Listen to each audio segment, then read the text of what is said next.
Kindia 2015, c'est plus qu'un film. C'est une aventure télévisuelle hors norme pour laquelle nous avons choisi de prendre le temps, de mieux comprendre, pour mieux aider. Pendant 4 ans, nos équipes vont s'installer en Guinée-Conakry, un pays francophone d'Afrique de l'Ouest, parmi les plus pauvres du monde, pour accompagner le travail d'hommes et de femmes qui s'engagent sur le terrain.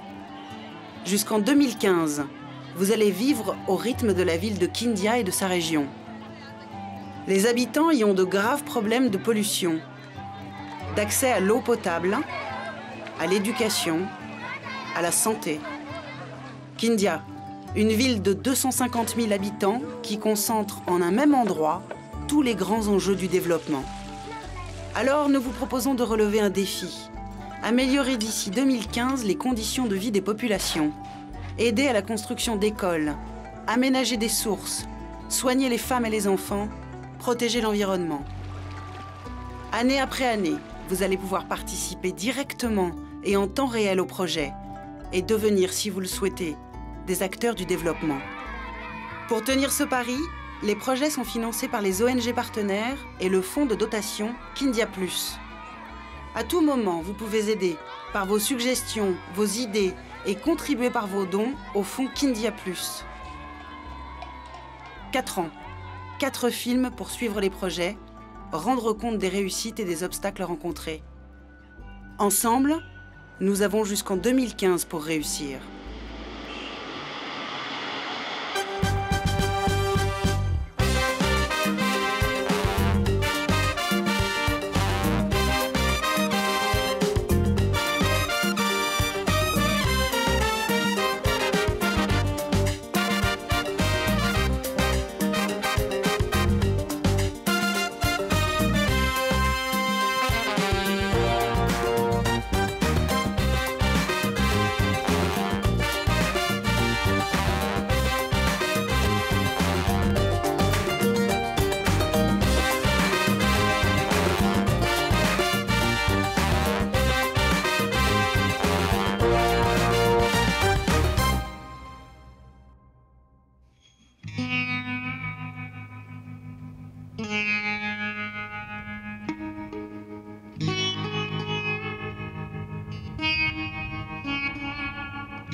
On pourrait croire à une malédiction sur Yamponi, ce vaste bout de mangrove sur la côte de Guinée. Une zone humide dévastée par le feu et la défriche. Autrefois ici, le climat était doux. Les poissons frayaient sous les palétuviers, ces arbres aux pieds dans l'eau. Mais à Yamponi, pour survivre, le paysan guinéen est obligé de détruire ce qui le fait vivre.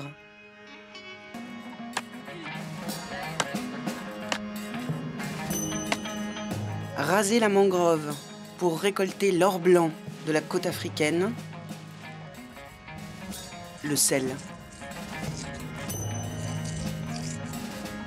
Chaque année, à la saison sèche, ils arrivent sur la zone, éparpillés par petits groupes, loin de tout, dans des campements de fortune.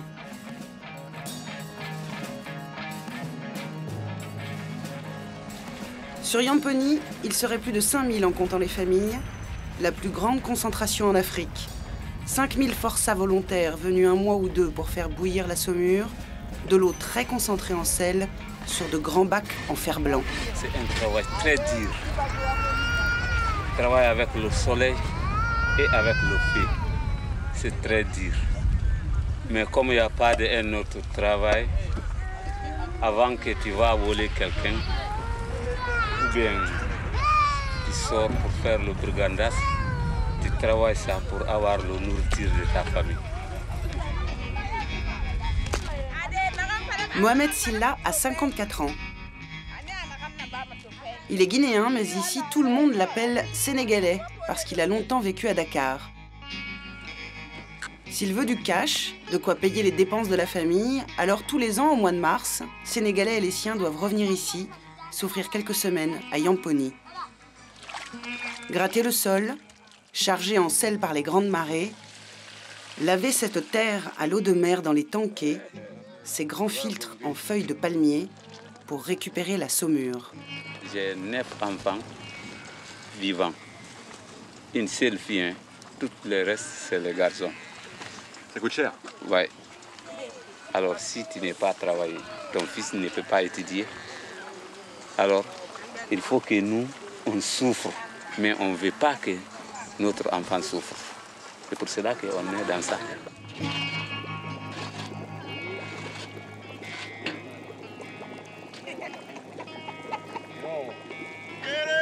L'étape suivante est la plus pénible, la plus dangereuse aussi. Quand il faut faire bouillir ce sel liquide. La saumure brûlée dégage du chlorure d'hydrogène, un gaz toxique qui pique les yeux, soulève les poumons, empoisonne l'atmosphère. En Guinée, le cultivateur de sel a une espérance de vie d'une 40aine d'années, 10 ans de moins que celle du paysan ordinaire.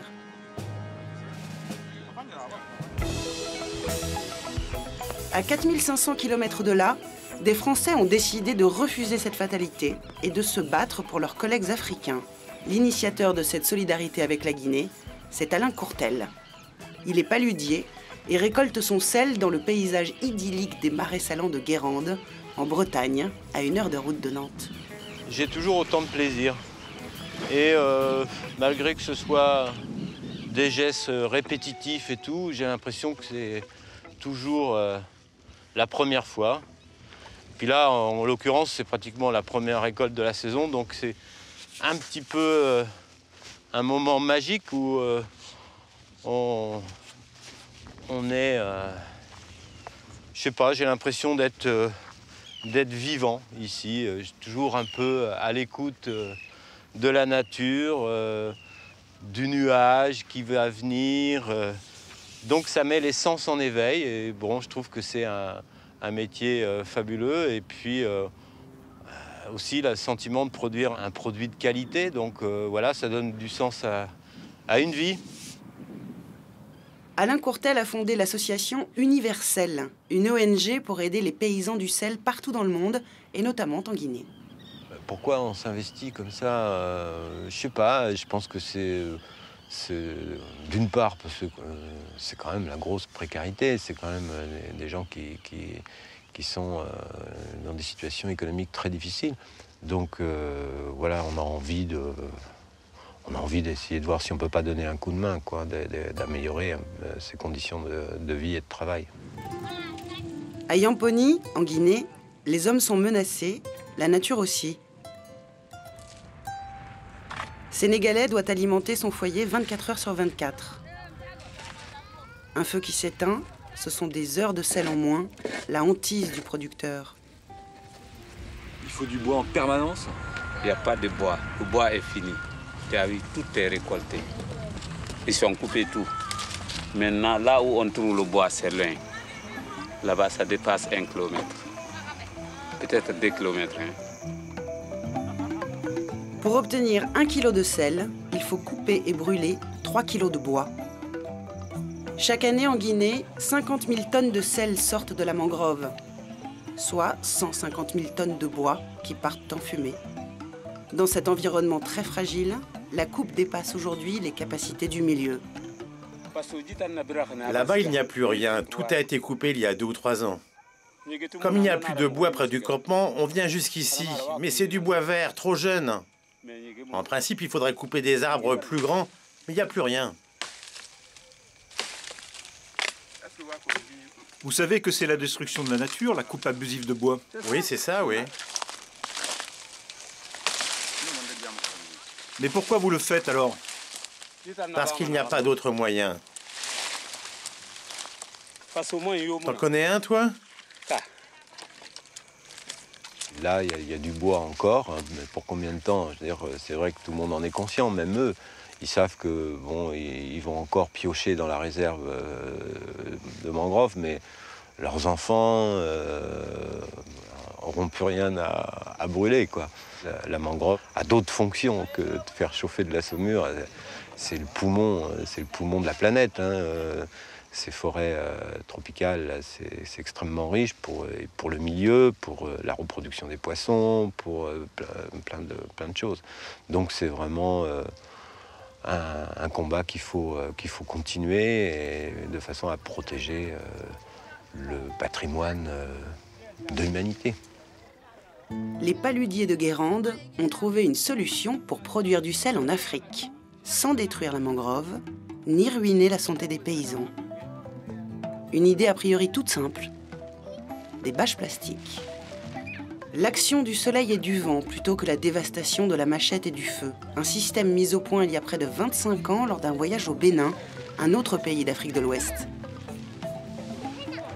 Je me rappelle, quand on était sur la lagune béninoise, on galérait à vouloir faire des marais salants qui ne marchaient pas parce qu'il y avait trop de... le sol n'était pas imperméable, etc. Donc il y avait des crabes et tout. C'était compliqué. Donc c'est là qu'on a eu l'idée d'amener les premiers cristallisoires en plastique pour démontrer aux productrices de sel du Bénin qu'on pouvait faire du sel avec le soleil.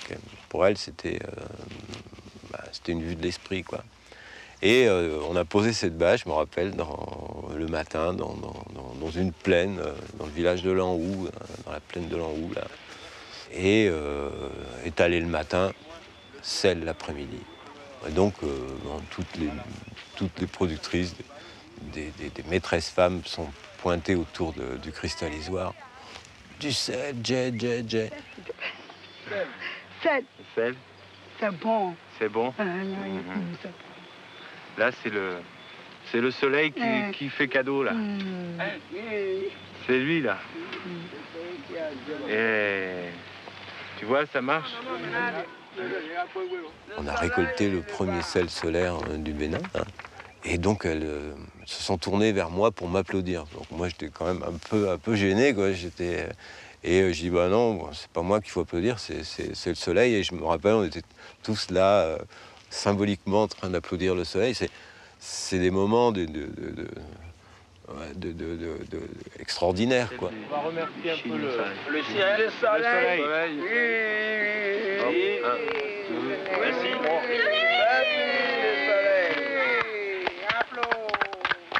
C'est super gratifiant de pouvoir aider des gens et d'en retirer des satisfactions personnelles sur à quoi ça sert la vie. Bon, on ne passe pas la vie comme ça, simplement à consommer. Non, je pense qu'il y a plus que ça, quoi. Il faut s'intéresser à ce qu'on peut faire pour améliorer. Donc voilà, je crois que... Et puis en retour, on a ces sourires, ces regards de complicité, donc tout ça est une nourriture et c'est un moteur.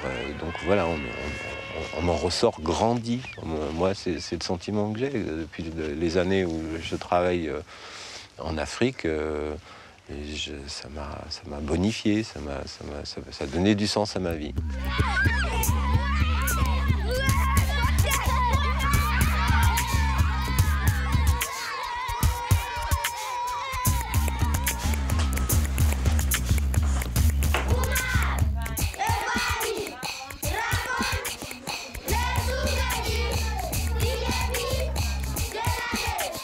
En Guinée, le grand défi, c'est l'éducation. 65% des Guinéens ne savent ni lire ni écrire. Dans les campagnes, la situation est dramatique. 9 ruraux sur 10 sont illettrés, les pires chiffres d'Afrique de l'Ouest.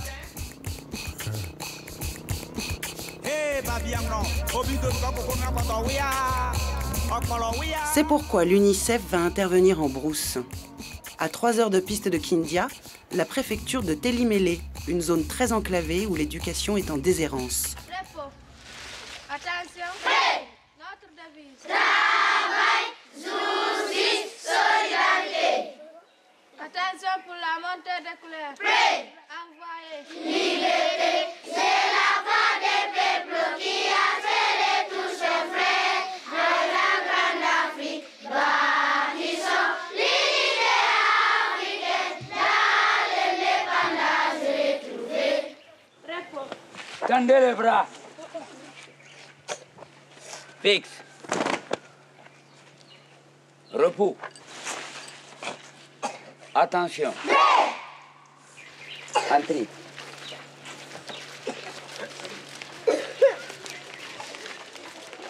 L'école du petit village de Mabé est typique des établissements de la campagne guinéenne. Patriotique et autoritaire, un peu comme la France rurale des années 50. Ici, les promesses de l'indépendance n'ont pas vraiment été tenues. Les moyens sont dérisoires, le bâtiment délabré, tout a été construit par les villageois eux-mêmes. Elle a un sac. Kadiatou. Kadiatou. A un sac. A un sac. Kadiatou. Ça s'arrête ici. Avec le mot Kadiatou, il y a combien de A? Regarde maintenant les A, le nombre de A. 3. Il y a 2 A. Eh, suis. Regarde, compte-moi les A. 1, 2. Debout. Assis. Bien. Toi. L'école de Mabé compte 124 élèves pour 3 classes. C'est à peine la moitié des enfants du village. Les autres traînent dehors ou sont partis travailler au champ avec leurs parents. Une situation intolérable aux yeux de Julien Arnès, un franco-britannique de 46 ans, le représentant de l'UNICEF en Guinée-Conakry. Les défis de l'éducation, c'est un peu dans les grandes villes, mais en majorité, c'est dans des villages comme celui-ci, où il n'y a pas d'enfants qui ont terminé l'école depuis des années. Et il n'y a presque pas de filles qui sont à l'école. Donc si on doit changer ça, c'est ici.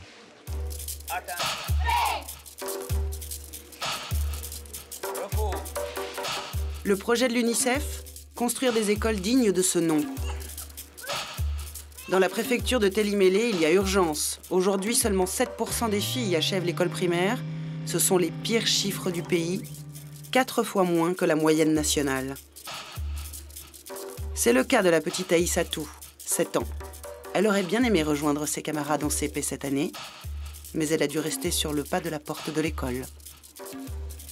Aujourd'hui, comme tous les jours, Aïssatou reste auprès de sa maman, Madame Barry, qui n'envoie aucun de ses enfants en classe. Kadiatou, l'aînée, c'est elle qui m'aide pour la fabrication d'huile de palme. Toute seule, je ne pourrais jamais y arriver. Elle vient aussi m'aider aux travaux des champs et elle m'accompagne au marché pour aller vendre nos produits. Et pendant ce temps-là, Binta, elle peut rester à la maison et s'occuper des plus petits comme Aïssatou. Je regrette beaucoup qu'elle n'aille pas à l'école. Cela aurait été bon pour nous tous. Mais moi, je ne peux pas assumer les dépenses d'une scolarité. Le matériel, les uniformes et tout ça. J'arrive à peine à nourrir et à habiller ma famille. Et le peu que nous gagnons, c'est uniquement parce que mes grandes filles m'aident. Le destin d'Aïssatou Barry est déjà écrit. Elle fera comme ses grandes sœurs, une enfance, puis une adolescence consacrée au travail. L'aînée des filles Barry, 15 ans, n'a jamais été en cours de sa vie. La cadette, 13 ans, a arrêté après le CP. Aujourd'hui, elles sont de corvée de lessive. L'école, pour elles, n'est qu'un immense regret. Quand on me parle en français, je ne peux pas répondre. Je ne comprends pas parce que je ne l'ai pas appris.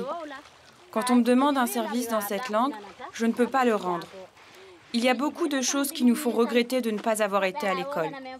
Cela fait une grande différence entre nous et celles de nos copines qui fréquentent l'école. Nous sommes complexés.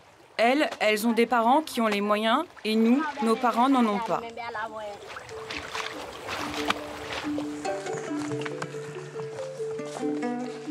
La journée est loin d'être finie pour les filles Barry. Après le linge, c'est la corvée d'eau pour la maison. Aujourd'hui, les deux sœurs vont aider leur maman à préparer de l'huile de palme qu'elle pourra vendre au marché en fin de semaine. Du petit commerce, un peu d'agriculture, pour un revenu très précaire. Il y a un choix par chaque famille qui est, est-ce que on demande à nos enfants de travailler avec nous dans les champs pour qu'on puisse se nourrir, ou est-ce qu'on va investir dans le futur? ils vont probablement décider de retirer leurs enfants de l'école ou ils ne vont même pas les envoyer. Donc il y a cet aspect-là. Il y a aussi l'aspect qui est plutôt social, c'est-à-dire que les filles se marient ou vont donner naissance à des enfants à des âges assez jeunes, 15-16 ans. Et ça, bien sûr, ça peut couper l'éducation. Le seul espoir d'un avenir différent pour la petite Aïssatou Bari, c'est le projet de l'UNICEF. Et pour couvrir les besoins de la zone de Télimélé, le défi est immense. Parvenir à scolariser 80% des enfants de la région.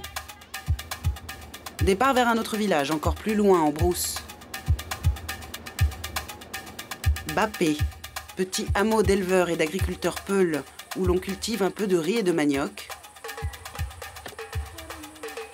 L'école, une bâtisse de tôle et de terre séchée. Elle est censée couvrir les besoins des 5 autres villages de la vallée. Ici aussi, les enfants sont nombreux à s'entasser en cours. Et les conditions d'apprentissage d'une médiocrité extrême. Dans la classe de CM1, CM2 de M. Yatta, le directeur de l'école, le cours de géométrie, c'est système D. Les cercles, par exemple, voici, on prend une feuille, on plie. On prend le bic, on met un petit trou au milieu. Voyez?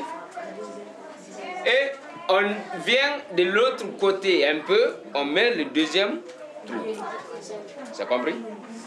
Après, on met dans les cahiers. On trace.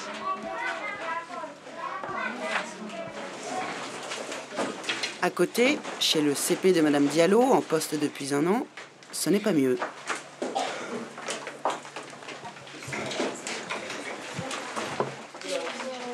Un livre pour 10 élèves, des enfants de 6 à 12 ans dans la même classe.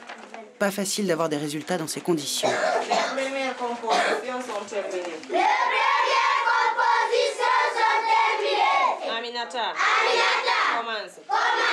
Nous avons vu un grand défilé. Le 2 octobre. Cela fait plus de 10 ans que l'école de Bapé n'a pas envoyé d'élèves au collège. Aucun n'a réussi l'examen d'entrée. Emmener des élèves jusqu'au collège, ça va être difficile, car les enfants n'ont pas de livres pour travailler. Moi, pour qu'ils apprennent, je fais du par cœur, des chansons, car ils n'ont aucun document avec lesquels ils pourraient réviser. Et à la maison, personne ne peut les aider, car leurs parents sont analphabètes. Lecture. Leçon. Bilguissa a 9 ans. Elle est douée, elle travaille dur. Pourtant, cela fait 3 ans qu'elle redouble son CP. Bilguissa n'y est pour rien. Cela fait des années que le village attend un maître d'école pour assurer le CE1 et le CE2. Mais rien ne vient, pas d'instituteur. Alors, faute de mieux, Bilguissa reste en cours préparatoire. Une situation décourageante alors que sa mère fait tous les sacrifices pour lui payer l'école. L'investissement d'une famille très pauvre, réduit à néant ou presque. Moi-même, je regrette beaucoup de ne pas être allée à l'école. Quand je reçois du courrier confidentiel de la part de proches, je suis obligée de demander à quelqu'un du village de me faire la lecture. C'est très embarrassant, car je suis obligée de partager des secrets que j'aurais voulu garder pour moi. Mais c'est cela l'ignorance. C'est pour éviter le même destin à ma fille que je veux qu'elle étudie. Cette absence de professeur qui bloque son parcours scolaire, ça vous inquiète? Bien sûr que cela m'inquiète. Si cela continue, elle va se décourager. Je sais qu'elle se pose déjà des questions pour la suite de ses études. Bilguissa, toi, ça t'énerve de devoir rétrograder comme ça, faute de professeur?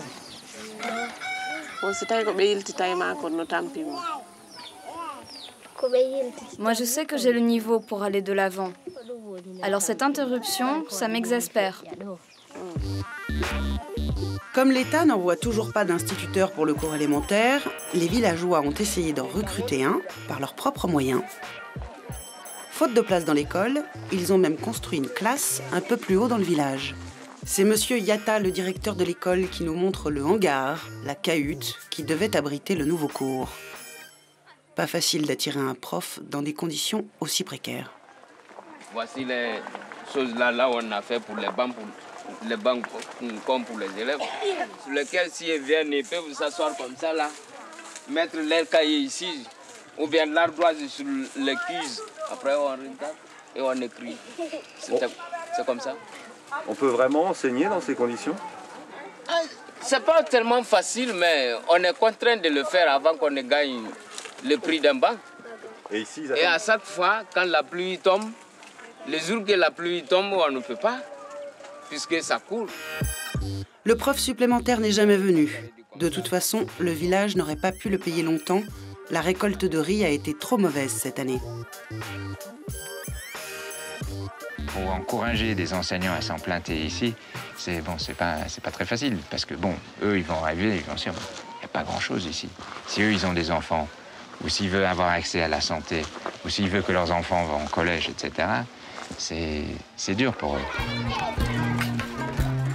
Prof en milieu rural, ça n'a rien d'une sinécure. Partager la vie rustique de la brousse en décourage plus d'un. Afin de réussir son projet, l'UNICEF va donc travailler avec l'État guinéen. Essayer de maintenir ou d'attirer des enseignants compétents et motivés grâce à la promesse de nouvelles infrastructures et de meilleures conditions de travail. Un pari difficile pour garantir enfin aux enfants de la région le droit à une scolarité normale.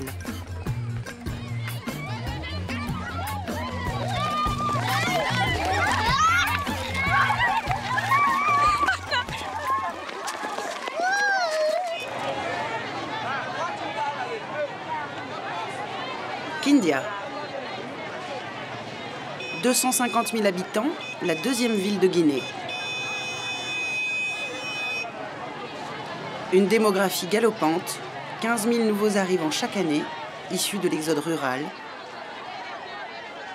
Mais l'équipement urbain ne suit pas, Kindia n'arrive plus à faire face.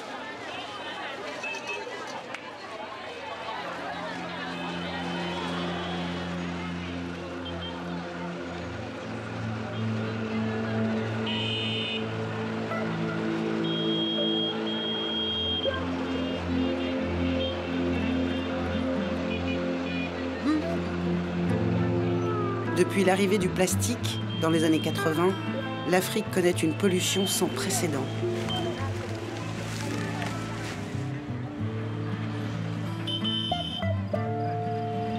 Le service public de ramassage est défaillant.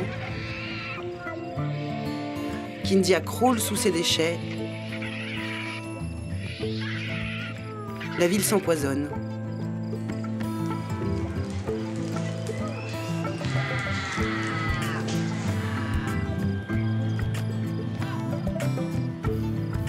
Les autorités locales sont submergées par le phénomène.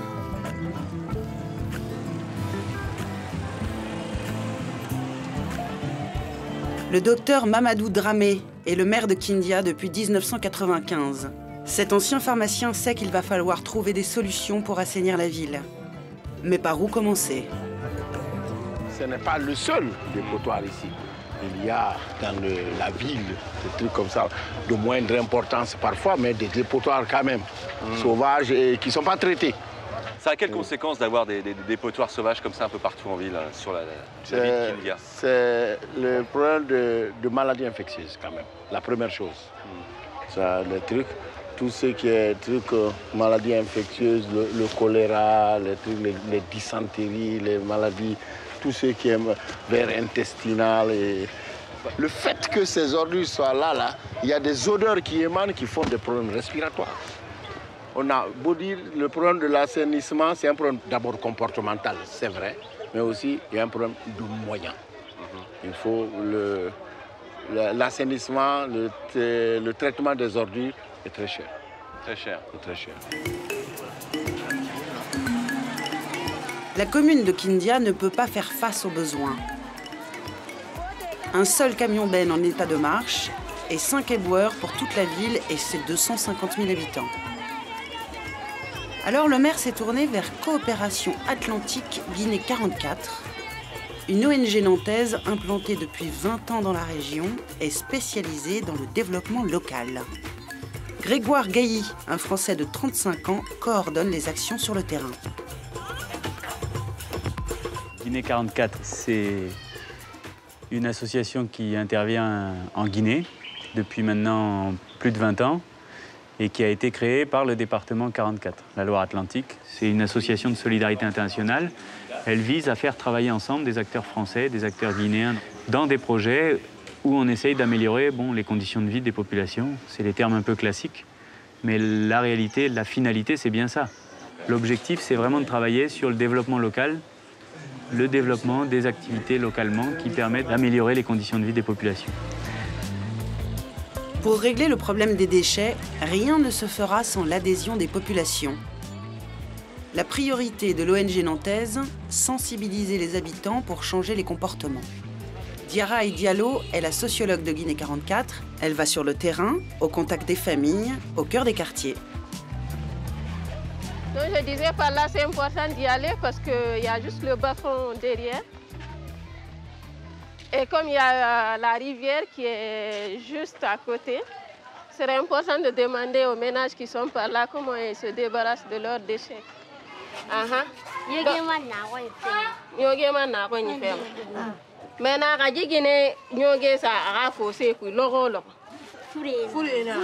Parce que fossé nan de samata ali ma yemuna madangide sono donc nanana ki tonni bara do ko jifamma ayoge na ka sa fossé puis sono parce que fossé sa ne ala ko yena fa aga no dangide kono kitan ji nyoge sa ira fossé ko ni dera ira fossé ku na kan dangire ko ni dera ako bara kure fi yetema parce que na do ma menne sa c'est anu tugi ne fa e do ko men ka.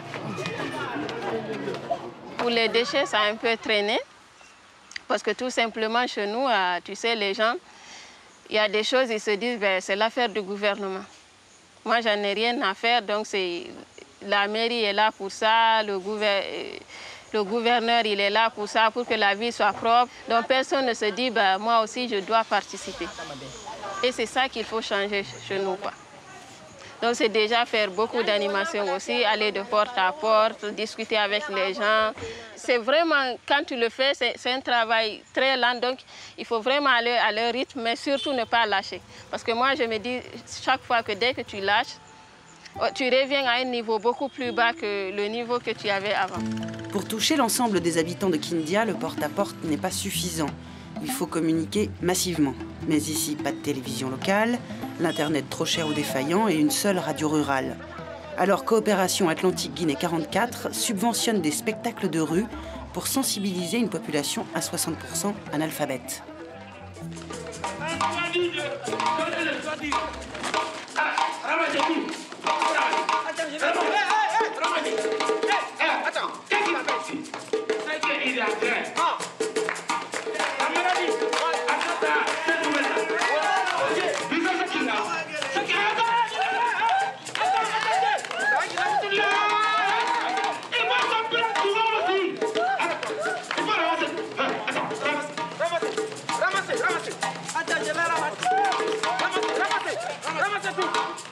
Quand on a des troupes de théâtre qui font des spectacles sur l'eau et l'assainissement et qu'on voit que le message passe grâce à ça, ou les jeux publics à la radio, on sent quand même qu'il y a une prise de conscience, on se rend bien compte qu'il y a une amélioration. Donc là-dessus, on est content.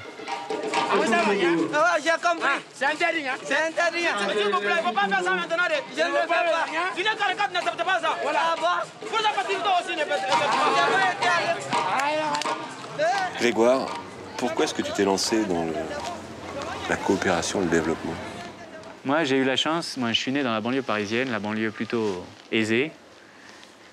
Et je suis issu d'une famille voilà, qui n'a pas de problème d'argent, globalement, famille nombreuse, éducation très judéo-chrétienne, avec le souci de l'autre et d'aider son prochain. Et on a eu la chance, en famille, de partir à l'expatriation pendant 3 ans au Nigeria. Donc ça, forcément, ça m'a évidemment marqué. Et finalement, j'ai même orienté mes études vers ça. J'étais ingénieur agronome Et je me suis spécialisé en agronomie tropicale.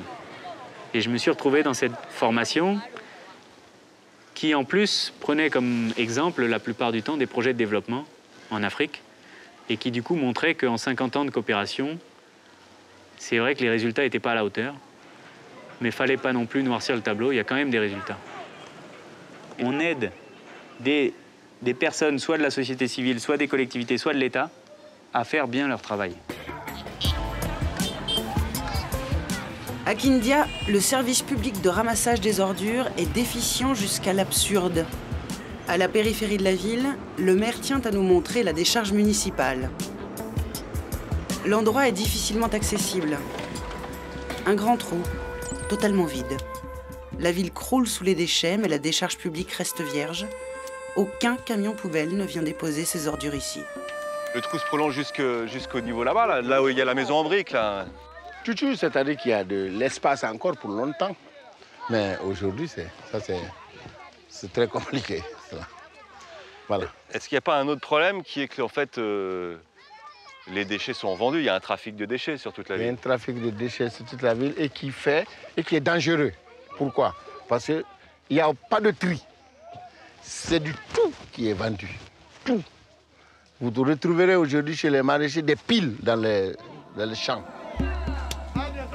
En fait, au lieu d'aller à la décharge, les éboueurs revendent les déchets non triés de la ville aux paysans qui les utilisent comme fertilisants pour cultiver les fruits et les légumes. C'est moins cher que du fumier animal, mais ça coûte tout de même l'équivalent de 8 € la benne.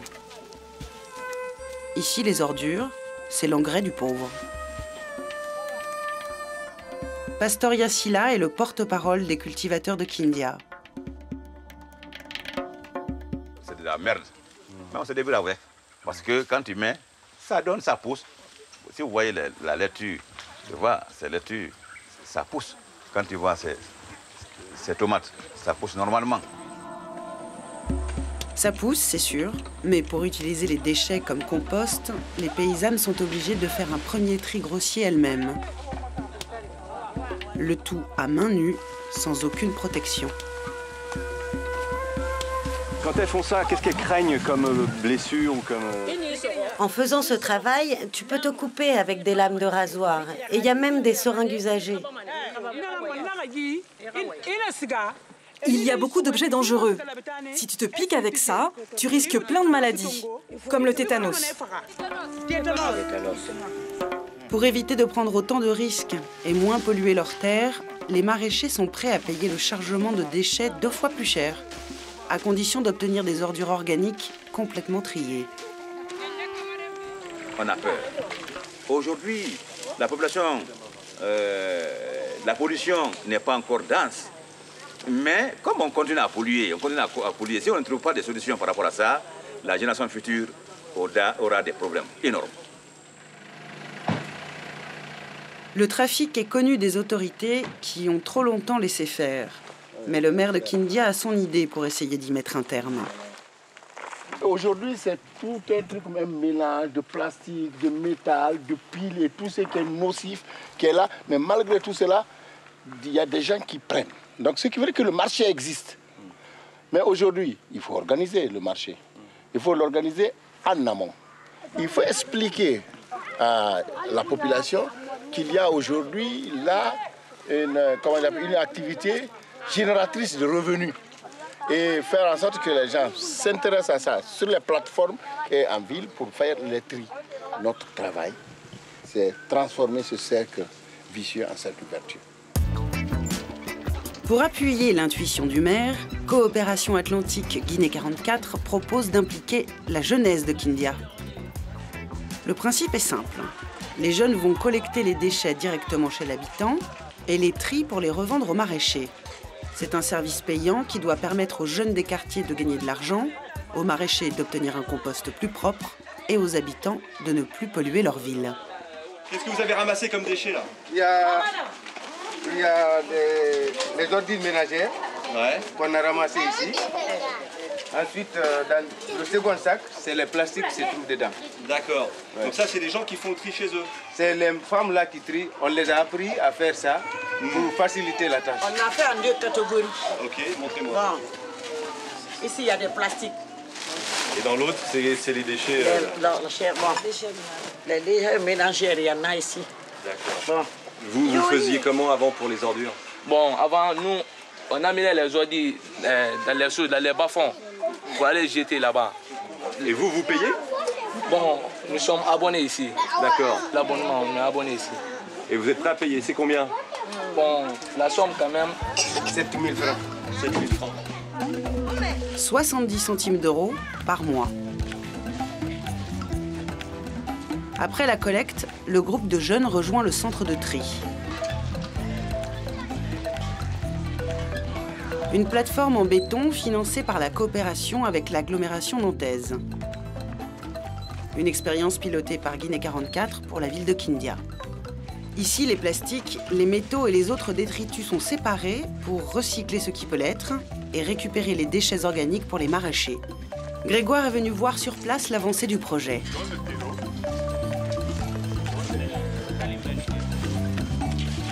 C'est pas une plateforme pour un quartier? Non, c'est pour l'ensemble des quartiers. Pour tous les quartiers autour. Voilà. Et il y a tous les anciens dépotoirs sauvages qui normalement doivent disparaître pour ici. Être amenés ici. Voilà. Si on arrive à avoir des dispositifs qui fonctionnent de manière économique, comme dans d'autres pays, au Mali, au Sénégal, ça marche. Ici, on pense que c'est possible. On sait que ça ne se fera pas du jour au lendemain parce qu'il faut d'abord que le service s'améliore. Donc tout le travail, c'est d'essayer d'accompagner les dynamiques en essayant de repérer les gens qui sont vraiment motivés. Et à partir de là, si on arrive à avoir un exemple qui marche, puis un deuxième, puis un troisième, on peut nettoyer Kindia.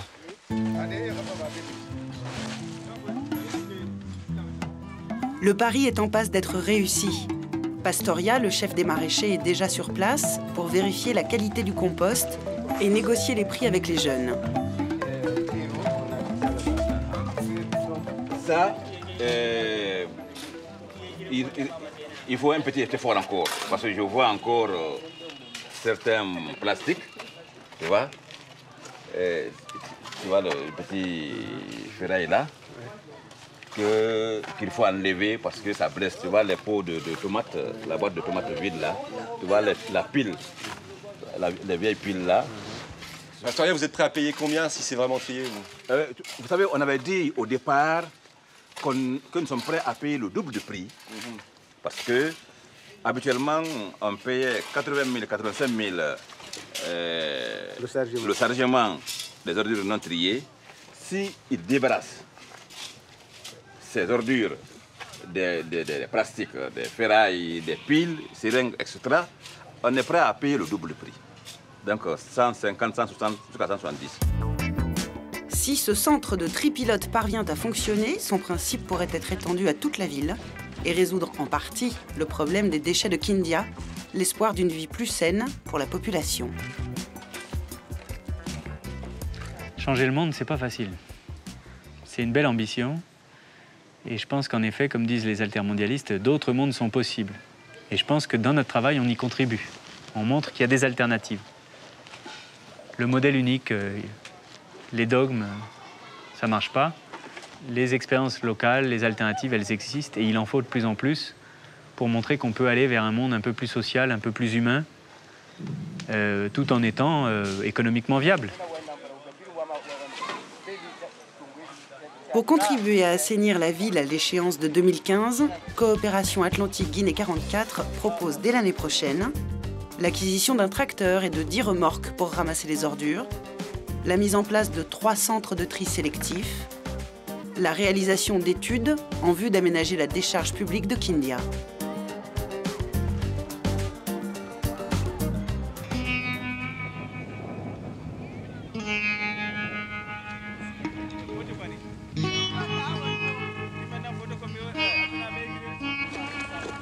Retour à Yamponi, le site de mangrove dévasté sur la côte guinéenne.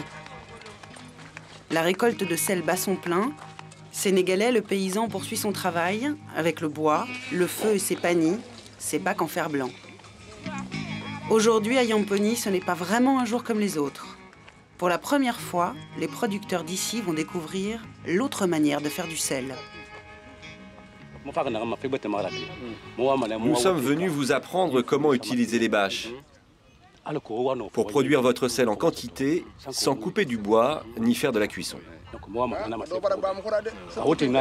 Tupu et Ali sont des ingénieurs agronomes guinéens.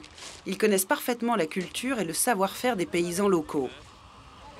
Ils travaillent pour l'ADAM, l'organisation sœur d'Universel, l'ONG des paludiers de Guérande. L'art de la bâche exige un terrain bien exposé à la chaleur et au vent. Il faut nettoyer les aspérités, délimiter une aire de travail et aplanir la surface pour un maximum de rendement.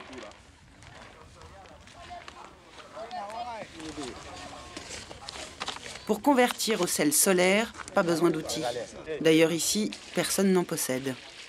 Ensuite, il suffit de verser la saumure, le soleil et le vent feront le reste.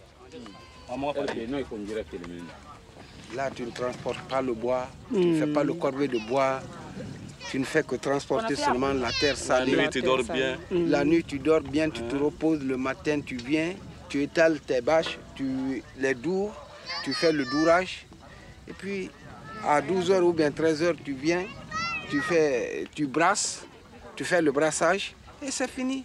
Il n'y a pas d'avenir dans le sel avec le feu, c'est une aberration. Et donc voilà, notre mission, c'est de faire en sorte que la diffusion de ces techniques-là, qui sont facilement appropriables quand même par les producteurs, se généralise de façon à ce que demain, la Guinée puisse produire du sel solaire en grande majorité. Mais voilà, c'est pas du jour au lendemain que tout ça se met en place, quoi. Après quelques heures, l'évaporation joue son rôle. Peu à peu, les cristaux de sel apparaissent et s'accumulent. Une journée à laisser dorer au soleil et le soir, c'est la récolte. Quelqu'un peut le tenir ici et l'autre par là-bas. Allez-y, faites claquer la bâche. Regarde-moi. C'est comme ça que vous devez faire. Et ensuite, vous pliez la bâche comme ça, et vous continuez.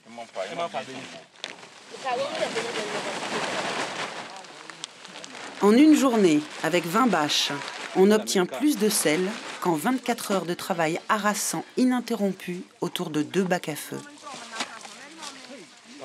Sénégalais a suivi toute l'opération. Il a la foi des nouveaux convertis. Quand ces bâches sont arrivées ce matin et que j'ai participé à la pause, ma femme m'a demandé de tout laisser tomber, de revenir à la méthode traditionnelle avec le feu, car pour elle, ces bâches ne donneraient jamais de sel. Mais maintenant qu'elle voit ce que ces bâches peuvent produire, c'est elle qui m'encourage. Elle me dit d'en acheter davantage et vite. Désormais, elle est convaincue. Le sel solaire sur bâche a un autre énorme avantage. Il est meilleur que le sel indigène, né du feu et de la cuisson. Le sel indigène n'a aucune, même une petite goutte, une petite quantité d'iode. Ça n'existe pas. Par contre, le sel solaire, il y a déjà une certaine quantité d'iode naturelle qui existe. Donc c'est la grande différence. Voilà. Donc c'est de la meilleure qualité? C'est la meilleure qualité et bien à consommer. L'année prochaine, si j'ai en bonne santé, je travaille avec le basse. Ça, je cherche 40 basses ou 30 basses parce que je suis travailleur normalement. Plus blanc, plus propre, plus écologique, plus reposant. Le sel sur bâche est la solution pour préserver la mangrove et les hommes qui y vivent.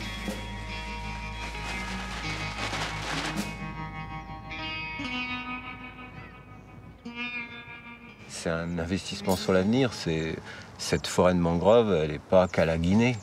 Elle est à la Guinée, bien sûr, c'est elle qui la gère, mais elle est dans l'écosystème planétaire. Donc je crois que tout le monde l'a compris et c'est pour ça que l'aide au développement est si nécessaire, parce qu'on ne peut pas imaginer continuer à laisser se creuser ce fossé entre le nord et le sud.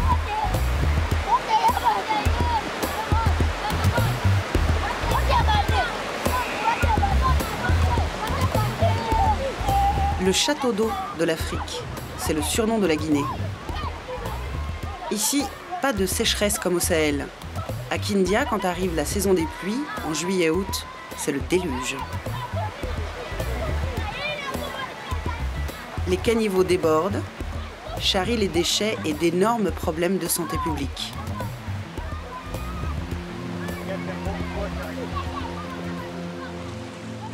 Car l'eau de Kindia peut tuer. La population n'a pas conscience des risques. 80% des Kindianais continuent de s'approvisionner aux sources. En 2012, la Guinée a connu plus de 5000 cas de choléra.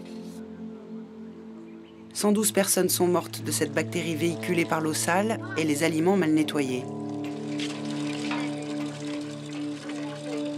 Pour s'attaquer au problème de l'eau, Coopération Atlantique Guinée 44 travaille avec un retraité nantais, Michel Morisson. Cet ancien ingénieur chimiste est un bénévole du développement. Il consacre son temps et son savoir-faire à aider la population de Kindia. Michel Morisson a mis au point un système de désinfection des eaux de source. Hey, vous m'écoutez un peu là? Oui. Avec votre coude là qui est en place, 45 degrés. Vous allez voir, vous allez pouvoir directement aller là-bas. Quand je suis arrivé à la retraite, on a toujours du travail à faire un peu à la maison. Et je vais vous dire ce que j'ai pensé au bout de 2 mois. Au bout de 2 mois, j'ai dit, mais Morisson, à quoi tu sers à la société? Et c'est là, j'ai pris mon attaché-caisse, j'ai fait le tour. Et à un moment, ça y est, je me suis trouvé embarqué à agir. Ma motivation, c'est d'avoir une population qui a accès à l'eau potable. C'est un vrai problème, puisque 1,1 milliard d'individus aujourd'hui sur notre planète Terre n'ont pas accès à l'eau potable. Et 2,2 milliards n'ont pas accès à l'assainissement. Alors c'est un problème grave, parce qu'au moment où je vous parle, il y a déjà beaucoup de morts liées aux maladies hydriques. Ça, c'est quelque chose de très important. Ici, l'espérance de vie est de 47-48 ans. Et la première cause de mortalité est liée aux maladies hydriques. Le système Morisson, c'est une bidouille astucieuse pour chlorer les eaux de source à moindre coût. Du matériel de récupération, quelques tuyaux de PVC. Une perfusion d'hôpital sert de goutte à goutte pour verser juste ce qu'il faut de chlore dans le réservoir. La maintenance est facile, il suffit de passer toutes les 3 semaines pour renouveler le bidon de chlore et l'eau devient potable en permanence. Le système Morisson a déjà fait ses preuves. 4 des sources parmi les plus fréquentées sont équipées sur la commune de Kindia. 0,20 mg de chlore résiduel par litre, moi ça me satisfait complètement. Ça veut dire qu'avec ces 0,20 mg, ils sont dans des bidons plus ou moins propres, ils peuvent se déplacer à la case et l'eau sera encore potable. Et comme j'ai bien compris, ils font 2 tours d'eau par jour, ça veut dire qu'ils sont toujours en eau potable. Et moi, c'est toute ma satisfaction. Et puis, je vais vous dire, à la vôtre, je vais déguster. À la santé, à la vôtre. Elle est bonne. Selon Madame la Présidente, aujourd'hui, je pense qu'elle témoigne d'une réalité. Les gens ici sont en meilleure santé, les diarrhées en particulier, les maux de ventre, elle m'a même dit les gaz, il n'y a plus. C'est quelque chose de bon. Avec le système Morisson, l'eau est traitée. Elle devient donc payante. 100 francs guinéens le bidon de 20 litres. 1 centime d'euro. C'est pas grand-chose, mais en Guinée, c'est un bouleversement des habitudes. Pas toujours facile à faire admettre. En fait, c'est une question de culture. Chez nous, ici, les gens, ils ont la mentalité, ils ont cette idée que l'eau, c'est un don de Dieu, quoi. Donc, il ne faut pas payer l'eau. Donc, quiconque fait payer l'eau, non seulement il représente Satan, ou en tout cas, c'est un dictateur, il veut leur faire imposer quelque chose, quoi. Donc, déjà, pour ça, il faut aller pas à pas, leur faire comprendre d'abord que l'eau qu'ils buvaient avant n'était pas potable, et que maintenant, il y a une source qui a été aménagée avec un dispositif qui permet de chlorer l'eau. Donc, ils ont là accès à une eau de qualité. L'eau en tant que telle n'est pas payante, c'est un bien public, d'accord, ça, il y a des débats au niveau international là-dessus. Mais le fait d'amener de l'eau potable le service de produire, de transformer, d'amener l'eau potable à celui qui en a besoin, ça c'est payant. La source Koukou est la plus fréquentée de Kindia. Elle alimente chaque jour un bassin de population de 20 000 personnes, près de 10% des habitants de la ville. Alors la mise en place du système Morisson cette année a engendré de vives discussions. Beaucoup acceptent mal que ce qui était gratuit hier devienne désormais payant. Surtout qu'en Guinée, le revenu moyen ne dépasse pas 250 000 francs guinéens, soit 25 € par mois. C'est un agent communal, Émile Touré, qui se charge des tournées d'explications sur le terrain. La commune n'a jamais imposé le prix du bidon. Non, c'est en dialoguant avec les usagers, en leur donnant vraiment les enjeux qui courent derrière cet aménagement. Nous tombons d'accord, il n'y a pas de problème. Un bidon à 100 francs, c'est bon, mais il faudra un peu regarder. Si vous voulez encore faire un effort, quoi. Je crois que 100 francs dans la bourse du Guinéen moyen, quand même, c'est pas trop.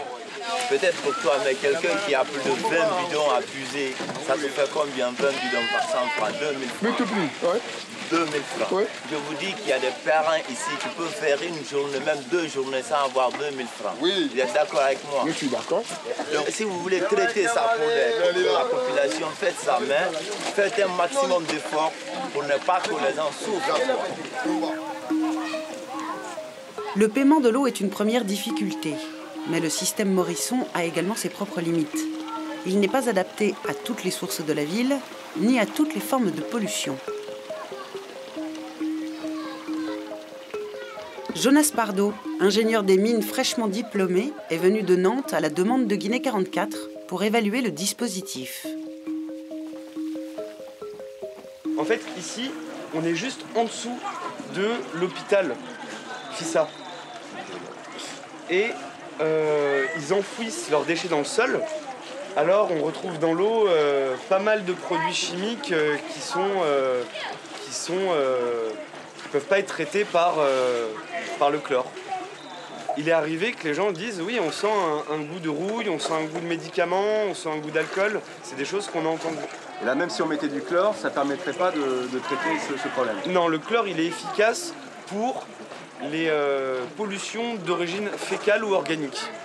Il agit un peu comme un antibiotique, il s'attaque aux bactéries, pas aux composantes chimiques.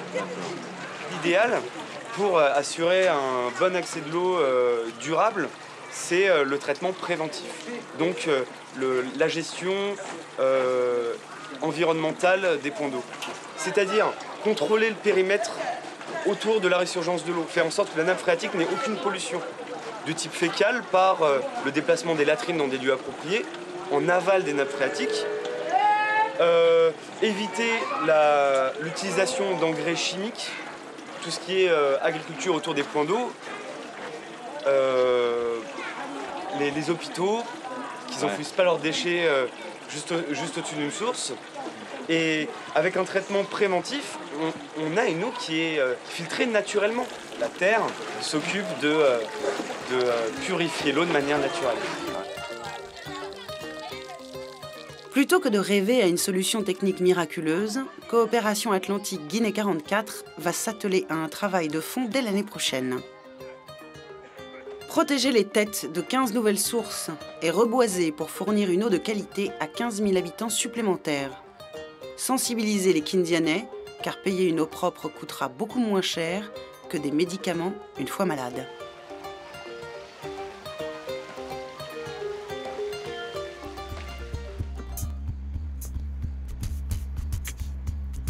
À 100 km de Kindia, retour en brousse dans la région de Télimélé, où l'UNICEF va construire de nouvelles écoles pour encourager la scolarisation des filles.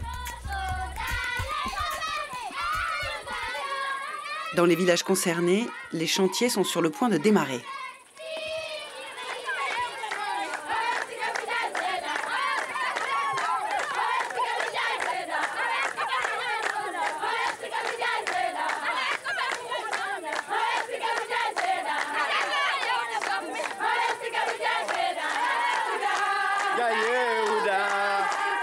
Elhadj Mamadou Ba, le représentant local de l'administration scolaire, est venu annoncer la bonne nouvelle.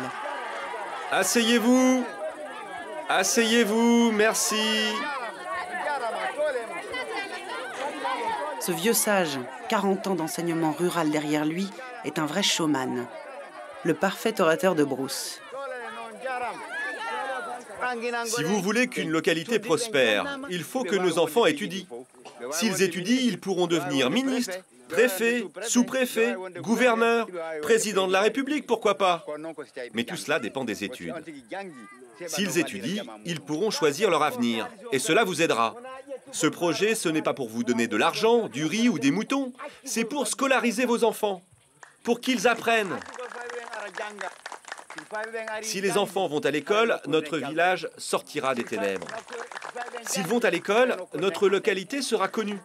C'est tout Télimélé qui sera prospère. C'est pour cela que les étrangers vont tout faire pour qu'une nouvelle école soit construite ici.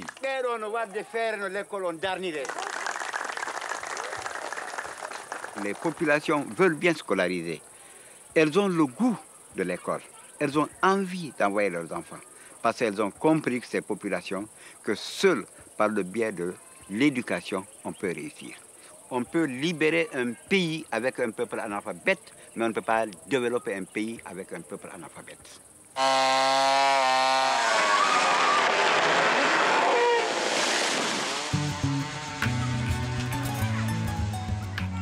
Dans le village de Mabé, le chantier est bien parti. La nouvelle école commence déjà à sortir de terre.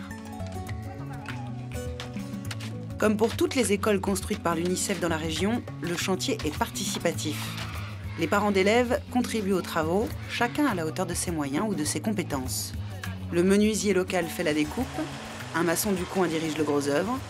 En impliquant les habitants, on accélère la prise de conscience en matière d'éducation. Julien Arnès, le représentant de l'UNICEF en Guinée, et Kadiatou Diallo, son adjointe, sont venus sur place inspecter l'avancée des travaux.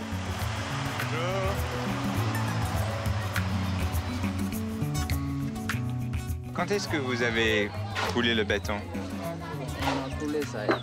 Hein? Hier. Et il faut le laisser en coffrage combien de temps? Bon. Comme c'est la saison pluvieuse, on peut laisser pendant une semaine comme ça. Bon, je ne suis pas un expert, mais j'ai fait un peu de construction et le chantier me semble bien organisé et la qualité est là. La mobilisation sociale est correcte. Bon, il faut dire que je suis un peu inquiet avec l'arrivée des pluies, sur tout ce qui va être... est-ce que ça va avoir un impact sur les délais et la qualité, mais je leur fais confiance. Qu'est-ce que vous avez fait avant de vous occuper de l'UNICEF en Afrique? Qu'est-ce que, avant d'être membre de l'UNICEF, de représentant de l'UNICEF, vous avez fait quoi avant? Bon, avant la Guinée, j'étais à Goma, en République démocratique du Congo. Avant ça, j'ai travaillé un peu avec l'UNICEF au Liban et en Indonésie après le tsunami. Bon, avant ça, j'étais dans le business et avant ça, dans l'armée. L'armée, le business, et après on s'occupe de l'enfance dans les pays en voie de développement, c'est un parcours un peu étonnant. Bon, c'est une notion de service du peuple. Je suis venu à l'UNICEF pour continuer dans cet esprit. Et bon, je trouve ce que je cherchais. L'école doit être finie 4 mois plus tard pour la rentrée scolaire. À Mabé, le pari est en passe d'être tenu et le cahier des charges respecté. Notamment pour la construction des latrines séparées pour les filles, un élément essentiel pour la réussite du projet. Là, c'est pour les filles. Les garçons, c'est de l'autre côté. Il y a tout, la question des latrines, ça peut être décisif pour certaines personnes d'aller à l'école ou pas? C'est très décisif, parce que, surtout pour les filles, parce qu'il y a des filles qui peuvent s'absenter parce que tout simplement, elles se sentent exposées d'utiliser les mêmes toilettes ou d'aller au même endroit que les garçons. Le projet de l'UNICEF ne vise pas seulement à construire des bâtiments. L'ambition est aussi de réformer en profondeur la pédagogie, remettre l'enfant au cœur du système éducatif. Ok, moi c'est Julien. Salut. Bonjour. Ça va? Ça va? Et toi, comment tu t'appelles? C'est la petite sœur de ça. Vous êtes tous à l'école? Non, c'est fait, mais pas ce ça. D'accord, donc toi, t'es pas à l'école. Ok. Ok, les enfants, bah, écoute, Bonne continuation. Parce qu'en Guinée, on en est encore au bonnet d'âne version brousse. Qu'est-ce que c'est ça? Bon, c'est la dentition du mâchoire du bœuf. C'est tout juste pour dire à l'enfant qu'en classe, on parle français. Si tu parles la langue du terroir, la langue nationale en classe, on te fait porter ça et les enfants disent « Oh, oh !» Alors tu te moques de toi, donc tu ne répéteras plus la langue nationale en classe, mais tu parles français. Même si tu es un mauvais français, tu le parleras quand même en classe, jusqu'à ce que tu arrives à parler un français limpide. Et qu'est-ce que vous allez changer, vous? Bon, la pédagogie, pour la caractériser, c'est un peu comme la pédagogie française, mais il y a 3-4 décennies. C'est une pédagogie qui est très axée sur l'enseignant au centre de la classe, qui a la connaissance, avec les étudiants plus bas qui doivent écouter et répéter. Ce qu'on essaye de changer, c'est d'aller vers la pédagogie active, c'est-à-dire c'est une pédagogie où on considère que l'enfant est moteur de son propre éducation et donc il faut l'aider à être curieux, il faut l'aider à poser des questions. Mais c'est difficile parce que, bon, on est en train de parler avec une génération d'éducateurs qui ont vécu ça autrement et qui ne voient pas nécessairement l'avantage ou peut même voir l'inconvénient d'une telle approche. Une nouvelle pédagogie pour de nouvelles écoles. D'ici 2015, l'UNICEF prévoit la construction de 18 établissements scolaires, soit l'ouverture de 54 classes équipées en matériel pédagogique. L'objectif ? Parvenir à scolariser 80% des enfants de la région de Télimélé, contre 38% seulement à l'heure actuelle.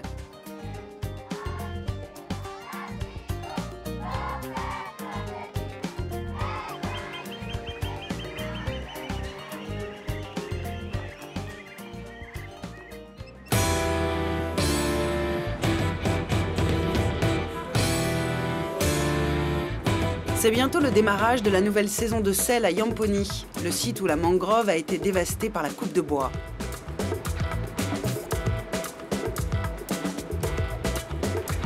Dix mois après notre dernier passage, nous revenons sur place pour voir si l'utilisation des bâches progresse sur la zone. Cette fois-ci, Alain Courtel, le paludier de Guérande, fondateur d'Universel et de la Partie. Cela fait près de 7 ans qu'il n'est pas revenu en Guinée. Il est même un peu désorienté en arrivant. Mais il retrouve Toupou et Ali, ses vieux complices de l'ONG locale, la Dame. Bonjour. Ça va? Très bien, merci. Ça va? Et vous? Oui, ça va. Vous défendez ici à Yamponi, là? Oui. Bon. Il y avait longtemps que je n'avais pas refait du terrain, retrouvé ces visages, ces hommes et ces femmes qui se bagarrent au quotidien pour survivre. Et c'est eux mon carburant, c'est eux qui me redonnent la patate pour aller convaincre que l'aide au développement est nécessaire et surtout sur des projets aussi concrets, aussi palpables que les nôtres.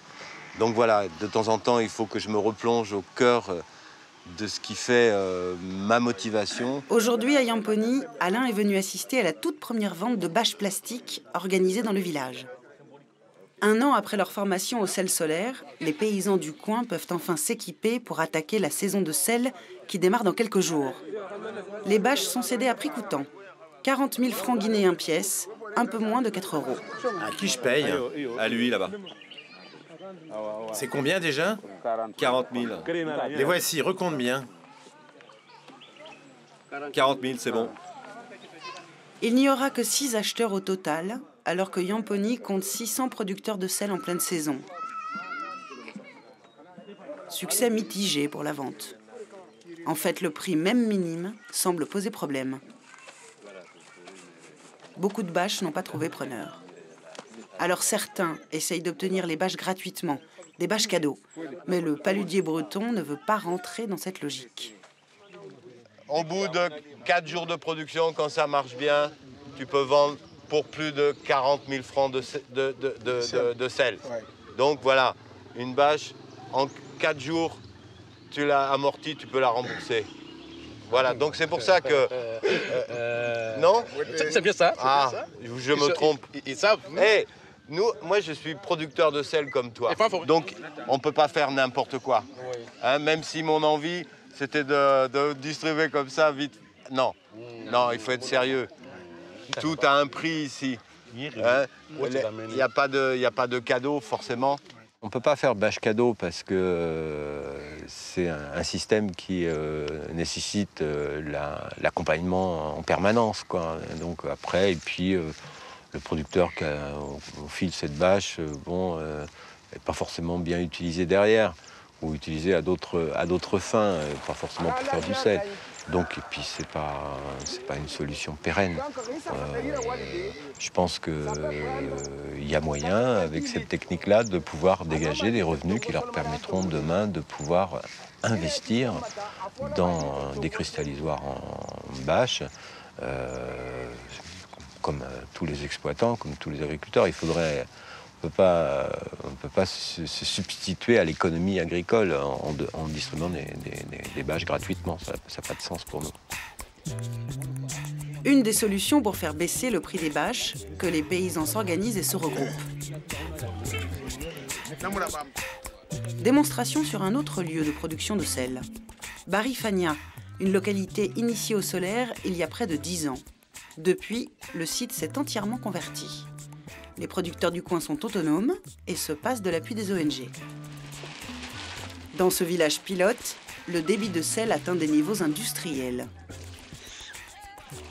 Ici, grâce aux bâches, c'est toute une communauté qui a repris le contrôle de son destin. 10 ans après avoir lancé les bâches à Barifania, Alain Courtel revient mesurer le chemin parcouru par ses amis guinéens comme Soriba, un petit paysan devenu aujourd'hui un entrepreneur de sel solaire.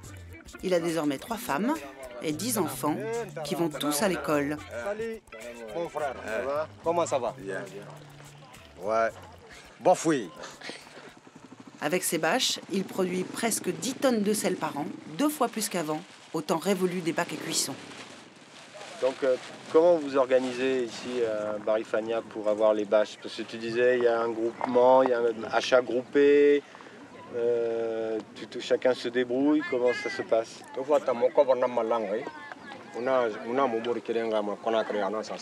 Cette année, nous avons cotisé. Tout le monde, tous ceux qui veulent travailler sur les bâches, tout le monde a cotisé l'argent. Un de nos collègues a fait un déplacement.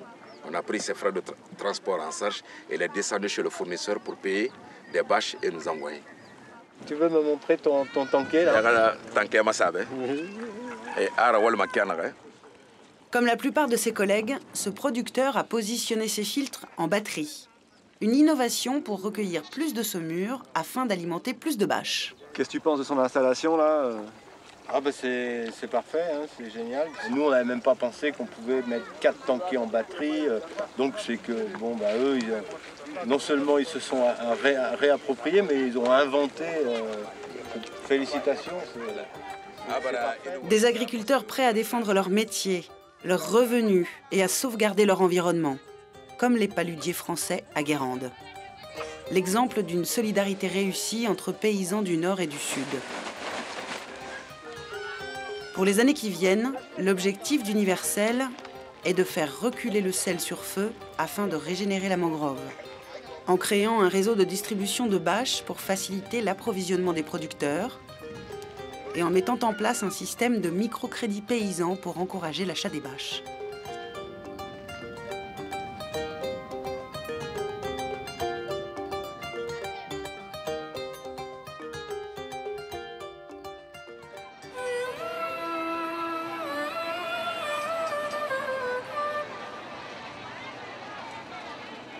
En Guinée, la santé maternelle et infantile est une urgence absolue. Une maman guinéenne a 60 fois plus de chances de décéder au cours de son accouchement qu'une femme française. Le taux de mortalité infantile est 25 fois plus élevé qu'en France.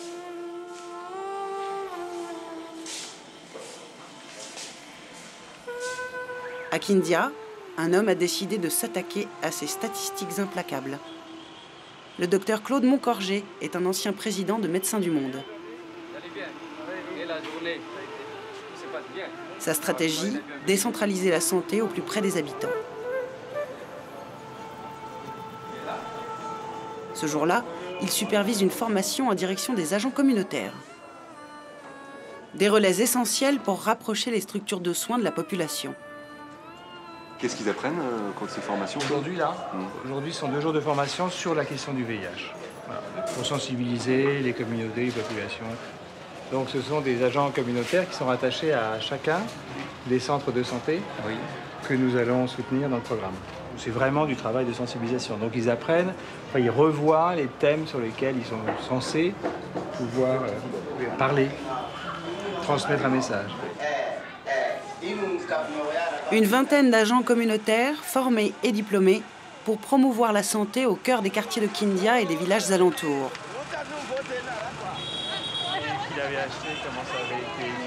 Claude Moncorgé dirige l'OPALS, l'organisation panafricaine de lutte pour la santé. À ses côtés, Goya Galdouros, la représentante de l'association en Guinée. L'OPALS, une petite ONG spécialisée dans l'amélioration de la santé maternelle et infantile. Rendez-vous à l'hôpital de Kindia, un lieu que Claude Moncorgé connaît bien. Avec Médecins du Monde, il y a supervisé la réhabilitation de la maternité. 15 ans plus tard, le French Doctor revient sur les lieux. Là ici, il y a un beau bébé, hein. Très bien. Et donc là, il y a une complication qui est laquelle, celle-là, pour elle? Vous ne savez pas?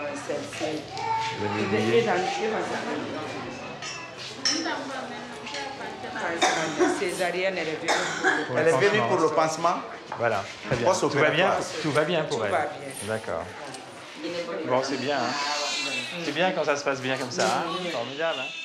J'ai été sensibilisé à la médecine en Afrique lorsque j'avais 25 ans à peu près et que j'étais en cours au début, juste avant mon internat. Et je pense que ça n'a, même si je m'en suis pas rendu compte à l'époque, ça n'a pas été étranger à cette ouverture que m'a donné ce séjour de quelques mois en Afrique. Et puis ensuite, la période 94-95, au moment du Rwanda, m'a plongé totalement dans ces questions-là, puisque j'y ai passé beaucoup de temps. Et puis après, j'ai eu du mal à réintégrer une activité de praticien hospitalier qui certes est très noble et merveilleusement enrichissante, mais que j'ai vécu à travers ces expériences avant comme un petit peu étouffante. Bonjour.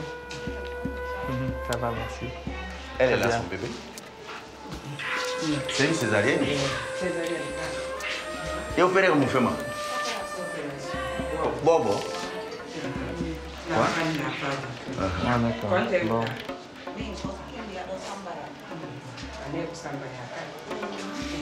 Donc elle est restée longtemps à la maison, en travail. Donc elle est venue avec... Travail prolongé, finalement le bébé était déjà mort. On sait que la mortalité néonatale dans des pays comme la Guinée ou autres sont élevées, sont anormalement élevées. Et c'est en grande partie parce que les femmes ou viennent pas du tout, n'ont pas du tout accès à des structures de soins pendant leur grossesse, donc et accouchent chez elles, ou viennent trop tard. Aujourd'hui, il y a moins de 50% des femmes enceintes qui viennent consulter une structure de soins pendant la grossesse. Donc on voudrait arriver à plus de 80%. Pour cela, l'ONG française va concentrer son action à l'extérieur de l'hôpital, dans les centres de santé. Des dispensaires disséminés à la périphérie de Kindia, comme celui de Wondi. Ce petit centre prend en charge 20% de la population de la ville. 56 000 visites par an dans des conditions précaires.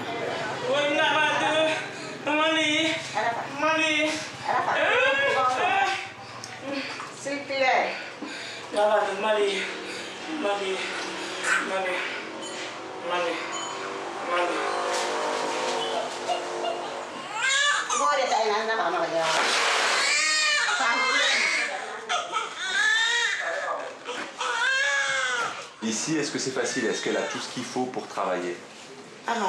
Nécessaire et bien. Il n'y a rien.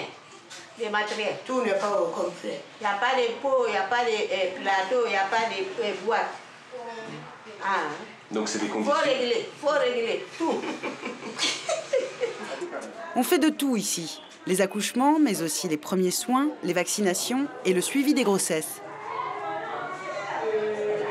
9 mois, 37 cm. La femme a 9 mois de grossesse.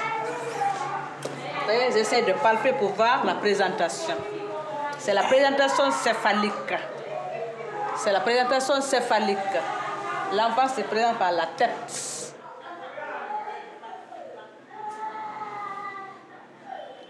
Il y a le BDC, il y a le bruit du cœur fœtal. L'enfant est vivant. Ça, c'est votre... Stéto-obstétrique. C'est pour faire... Venez voir. C'est votre échographie. Ah, c'est votre échographie. Vous pouvez voir. Ça fait le tic-tac d'une montre.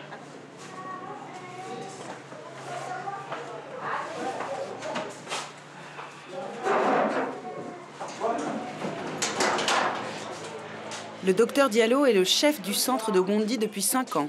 État des lieux. Bon, tu peux voir la salle. Ouais. C'est une salle tout juste pour faire les soins. On a raccommodé tout juste. Ah là, c'est très vétuste, là, quand même. Très vétuste. C'est nous qui avons cherché les bois, on a vu les menuisiers, ils ont tapé, cloué, faire. On peut vraiment fournir des soins dans ces conditions? C'est vraiment difficile.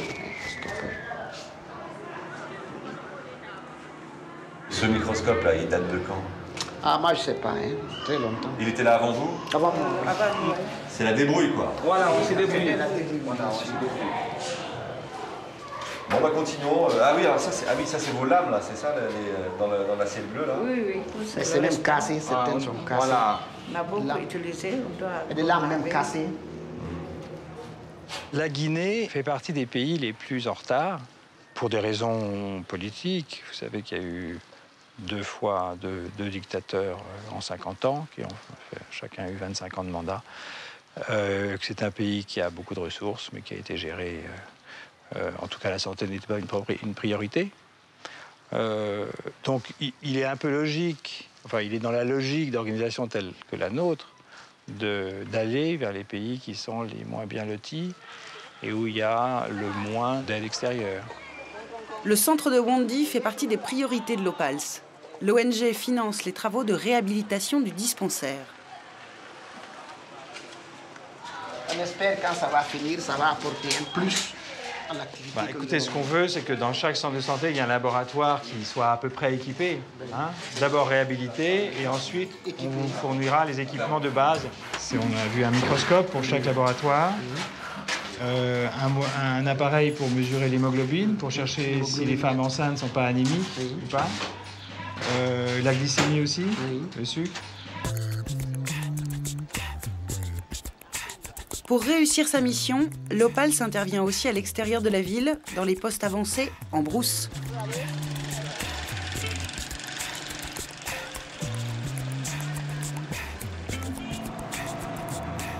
À 1 heure de route de la ville, la localité de Ronyarori.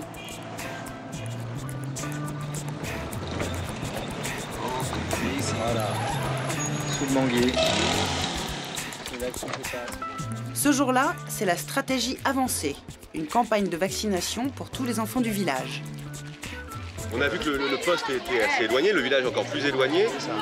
Les centres de santé, ils couvrent des zones immenses, en fait. Ils couvrent des zones immenses. Et encore, enfin, le poste de santé qu'on visite là, il est à 25 km de Kindia. Il y en a d'autres à 70 km. Donc le but, toute la démarche, c'est de couvrir au maximum et d'aller au maximum vers les populations. Nous comprenons bien que ces familles-là ne vont pas aller jusqu'à Kindia. Elles ne peuvent pas faire 25 km. Donc le but, c'est d'aller, c'est ce qu'on appelle la stratégie avancée, c'est d'aller vers les populations et vers les communautés qui sont par ailleurs tout à fait éveillées aux besoins si on les informe. Qu'est-ce que vous allez pouvoir apporter, vous, dans ce genre de programme? Nous, ce qu'on veut apporter, c'est qu'à partir de ces campagnes-là, au-delà des messages de vaccination nécessaires, ces populations-là soient bien conscientes qu'une femme enceinte, c'est mieux qu'elle aille au poste de santé pour être sûre que tout va bien. Les enfants en bas âge, s'ils ont une diarrhée qui dure un petit peu, s'ils se déshydratent, s'ils ont du mal à respirer, ils aillent vite au centre de santé. Donc tout ça pour améliorer, au-delà de la vaccination, la santé maternelle et la santé infantile. Les stratégies avancées sont souvent l'unique contact entre les médecins et la population qui n'a pas de moyens de transport. Mais le territoire à couvrir est tellement vaste qu'il faudra 2 ou 3 ans avant de revoir un même village. Alors il faut profiter de l'occasion pour repérer les pathologies à risque. Une hernie ombilicale tout à fait banale et qui doit être opérée. Parce que si elle est un jour étranglée, à ce moment-là, c'est très dangereux. Ça devient une urgence chirurgicale. Et une urgence chirurgicale ici, c'est très compliqué à gérer. Donc, on va essayer de voir avec le directeur de l'hôpital qu'on connaît, quels seraient les moyens de faire opérer la petite avec le moins de coûts possible. Une semaine plus tard, la petite Kadiatou est prise en charge à l'hôpital régional de Kindia.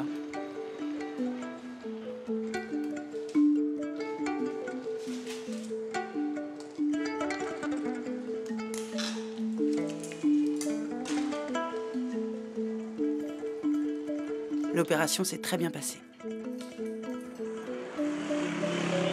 Le cœur de métier de l'OPALS, l'ONG de Claude Moncorgé, c'est la lutte contre le sida. En Guinée, près de 10 000 gamins de moins de 14 ans sont touchés par le virus. Le pays compte 60 000 orphelins du sida. Pourtant, les solutions existent. En France, la transmission de la mère à l'enfant du VIH a quasiment disparu. Si on ne fait rien, une femme enceinte séropositive va transmettre le virus à son enfant dans environ 40% des cas, pendant la grossesse, pendant l'accouchement et pendant l'allaitement. Et que si on les traite correctement, comme on fait dans nos pays du Nord, ce taux de transmission est quasiment annulé. Donc l'impact est très très fort en termes de santé publique. Avec des moyens sérieux, mais pas énormes, on peut annuler, éliminer la transmission de la mère à l'enfant du VIH. Soigner les mamans séropositives avec des antirétroviraux pour sauver les bébés et enrayer l'épidémie de sida. Un petit miracle qui a du mal à démarrer en Guinée. À Kindia, le centre de santé de Mankepa, en centre-ville, est le seul à pratiquer le dépistage du sida chez les femmes enceintes et à leur offrir des traitements pour prévenir la transmission de la mère à l'enfant. Est-ce qu'elle est optimiste pour son enfant par rapport à la maladie, au VIH, justement? Au début, j'étais très inquiète. Mais ici, je suis très bien suivie. On me donne des médicaments et on s'occupe bien de moi. Donc là, ça va beaucoup mieux. Je suis très optimiste. Est-ce qu'elle a peur d'être rejetée par son village si quelqu'un la prenait la main? Oui, j'ai peur. Une autre femme de mon village a été répudiée pour ça. Chez nous, si tu es séropositive, tu es mise à l'écart. Tu es une paria. Même ta propre famille ne veut plus t'approcher. La stigmatisation en Afrique, c'est la mort sociale. À Kindia, à peine 15% des femmes testées positives ont le courage de revenir au centre de santé pour être suivies. L'immense majorité préfère se faire oublier. C'est pour ces femmes et leurs enfants que l'OPALS se bat. Oui, ils acceptent le dépistage, parce qu'au fond, pourquoi? Parce qu'ils n'osent pas dire non. Ils sont face à une autorité médicale qui dit « il faut vous faire dépister ». Mais après, ils ne viennent même pas chercher les résultats, ils disparaissent. Donc tout le travail dans une ville pourtant qui n'est pas la dernière ville du pays et qui n'est pas au fin fond, la Brousse, qui est simplement à 1h30, 2 heures de Conakry, c'est de faire en sorte de faire comprendre que cette maladie, c'est une maladie qu'on peut traiter, qui peut permettre d'être enceinte, qui peut permettre d'avoir des enfants, qui peut permettre d'avoir une vie normale. Donc il y a un énorme travail en amont à faire au niveau des communautés. D'ici 2015, l'OPALS va rénover, équiper et former le personnel de 14 centres de santé sur Kindia et de 62 postes avancés en brousse. Soit un meilleur accès aux soins pour 60 000 femmes en âge de procréer. L'objectif, éliminer la transmission du VIH de la mère à l'enfant.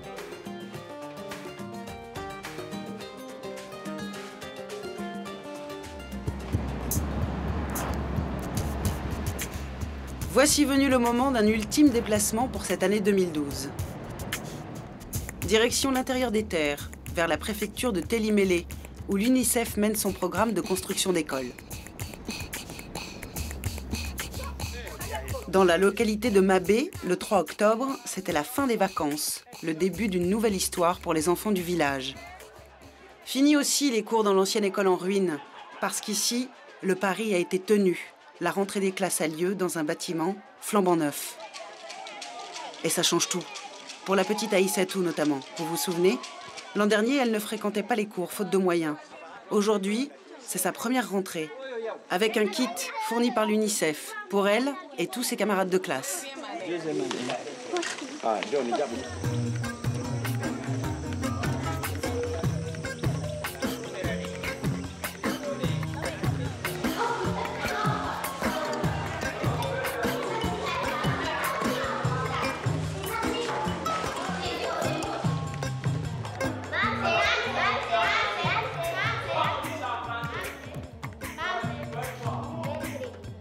L'école a été livrée juste à temps pour la rentrée. Le mobilier est fraîchement verni et les artisans terminent les finitions pendant les cours. Mais ce n'est pas grave. Parce qu'à Mabé, désormais, le tableau noir est vraiment noir. Et avec sa taille XXL, tout le monde peut suivre la leçon sans problème. Ici, maintenant, tous les enfants ont droit à une scolarité normale, même quand ils sont issus d'une famille démunie, comme Aïssatou, qui doit encore apprendre à surmonter sa timidité après toutes ces années sans cours. Elle te plaît, la nouvelle école? Oui. Pourquoi tu es contente? Explique-nous un peu.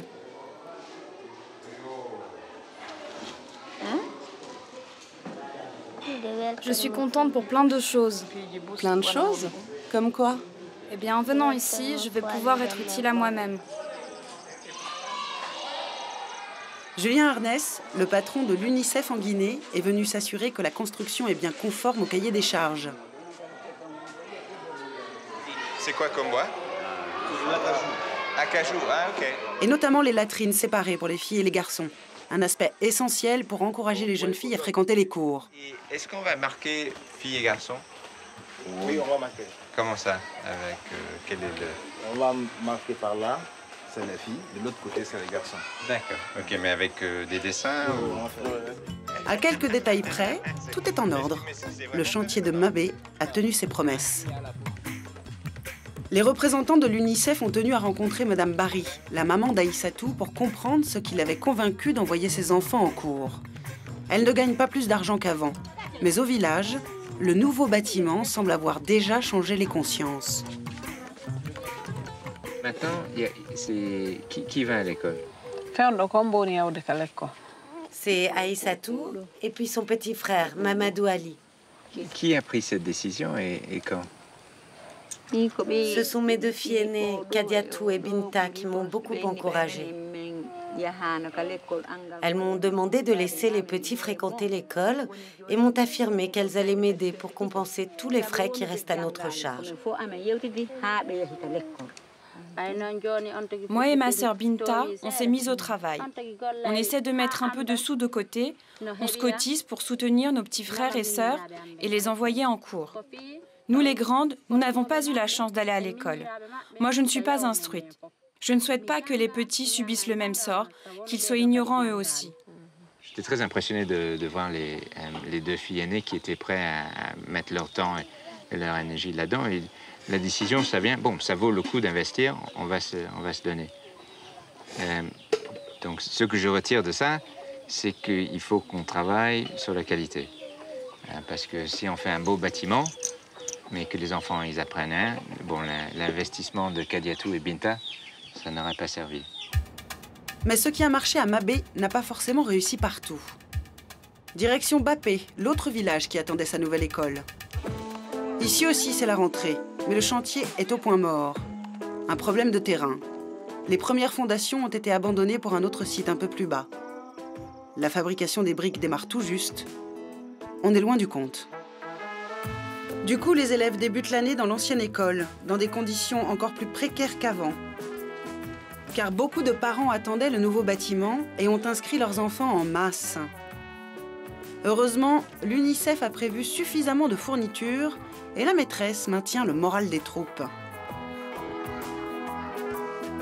Je suis sûre que dans 2 mois, le bâtiment sera fini. J'en suis sûre et certaine de ça. On a vu les ciments, il y a les fers, donc les gravés, donc le chantier démarre. Bilguissa, qui espérait un nouveau professeur pour le cours élémentaire, devra donc encore patienter. Tu as vu la construction de l'école, mais elle n'est pas finie. Qu'est-ce que tu en penses? C'est un petit peu décevant quand même. Moi, je croyais qu'on allait faire la rentrée dans le nouveau bâtiment. Mais apparemment, ça ne sera pas le cas. Je ne connais pas les raisons du retard, mais j'espère que ça ne durera pas trop longtemps. En fait, le site de Bappé cumule les difficultés. Ici, pas de sable et très peu d'eau. Pas facile de tenir les délais du chantier dans de telles conditions. Bon, sur les travaux, il y a une partie de problème d'eau, mais en partie, les techniciens n'étaient pas... Bon, ils ont construit l'école là-bas en pente, qui n'était peut-être pas une bonne solution technique. Donc après réflexion, on a changé. Maintenant, c'est là-bas, le lieu est mieux. Mais bon, ça a nécessité de recreuser pour faire les fondations, qui nous a retardés. Les partenaires de l'UNICEF se sont engagés à terminer l'école d'ici la fin décembre, en faisant venir du matériel et des artisans depuis Kindia, la grande ville, pour accélérer les choses. Nous serons là pour nous assurer du respect de cette nouvelle échéance et vous en rendre compte. Car nous n'en sommes qu'au début de l'histoire. Accompagnés pendant les 4 ans qui viennent, avec votre soutien au fonds Kindia+, l'effort d'éducation en faveur des petites filles. Un défi à relever ensemble pour aider la population de Kindia et sa région à trouver son chemin vers le développement.